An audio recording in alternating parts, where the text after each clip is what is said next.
రాజ్యం ఇవ్వను, యుద్ధం చేస్తాను, భీష్ముడు వస్తాడు, నన్ను చంపేస్తాడు అని దుర్యోధనుడు కబురు చేశాడని కదా ఉలూ కూడా చెప్తున్నావు అంటూ అర్జునుడు ఉలూకుడికి జవాబు చెప్పాడు. ఏమని చెప్పాడంటే, జగజ్జట్టి అంత మనగాడు లేడని భీష్ముడిని నమ్ముకుని కదా యుద్ధానికి వస్తున్నాడు దుర్యోధనుడు. ఒక మాట చెప్పు, ముందు భీష్ముడినే చంపుతా. చాలా గొప్ప గొప్ప వీరుల్లో నేను మొదట చంపేది ఎవరినంటే భీష్మాచార్యుల వారినే చంపుతాను.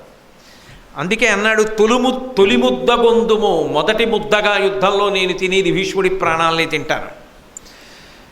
కర్తవ్యం. యుద్ధం వచ్చిన తర్వాత మరి తప్పదు.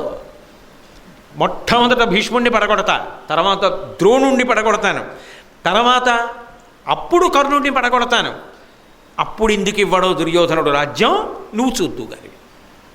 వీళ్ళ బలం చూసి కదా చెప్తున్నావు, భీష్ముడు అంత గొప్పవాడు లేడని కదా చెప్పావు. భీష్ముణ్ణి నేను పడగొడతానని అర్జునుడు అన్నాడు.